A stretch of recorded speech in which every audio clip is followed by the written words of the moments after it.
Hi అందరికీ welcome back to my channel. ఇది నిన్నటి మెనూ వ్లాగ్ అండి. మేము గుడికి వెళ్ళి వచ్చేసరికి చాలా లేట్ అయిపోయింది. ఇక వెంటనే వచ్చి గబగబా పప్పు రుబ్బేసి గారెలు అయితే వండేసి కొన్ని దేవుడి దగ్గర పెట్టేసి మిగతా పిల్లలకి అయితే పెట్టేశాను. ఇక వాళ్ళు అలా తింటూ ఉండగానే ఒకవైపు వంట, ఒకవైపు ఏమో మామిడికాయ పులిహోర అయితే చేశాను. ఇటు అక్క అయితే ఇక పొంగల్ అయితే చేశాను అనమాట.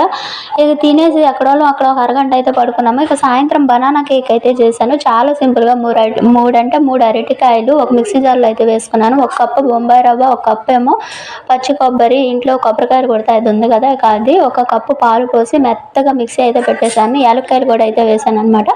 చాలా అంటే ఈజీగా ఇలా 4 కప్పుల్లో కొంచెం ఆయిల్ రాసేసి ఇక ఇడ్లీ పాత్రలో ఒక అరగంట సిమ్లో ఉడికించాను. అంతే, super tasty banana cup cake అయితే రెడీ అయిపోయింది. మా పిల్లలు పైన జెమ్స్ ఉంటే జెమ్స్ అయితే వేశారు, అందుకే కలర్ఫుల్గా అయితే కనిపిస్తున్నాయి. సూపర్ అంటే సూపర్గా అయితే వచ్చింది. హెల్దీ పిల్లలకు కూడా ఈ విధంగా అయితే సాయంత్రం చేసి వంట చేసి పిల్లలకి